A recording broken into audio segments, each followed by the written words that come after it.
Quelques jours après l'adoption d'une loi polémique sur le droit du travail, la colère contre le gouvernement Orban s'intensifie à Budapest.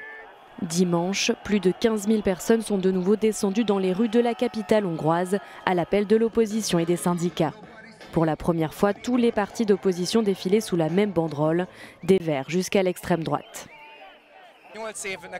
Nous critiquons la politique de ces 8 dernières années et on espère pouvoir se débarrasser de ce gouvernement par des biais démocratiques.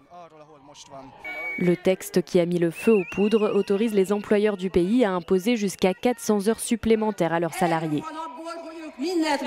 Nous en avons assez. Eux, ils ont le droit de tout faire. Et nous avons juste le droit de nous taire et de travailler jusqu'à l'épuisement. Les manifestants réclament également l'indépendance des médias publics ainsi que l'adhésion de leur pays au parquet européen.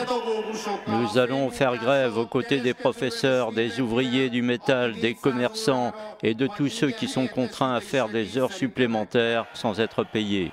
Des manifestations ont également eu lieu dans d'autres villes alors que certains maires ont appelé les entreprises à boycotter la loi esclavagiste telle qu'elle est qualifiée par ses contestataires. Quelques échauffourées avec les forces de l'ordre ont été attribuées par le gouvernement, je cite, à des vandales à la solde de Soros, le milliardaire considéré comme ennemi public numéro 1 par Viktor Orban.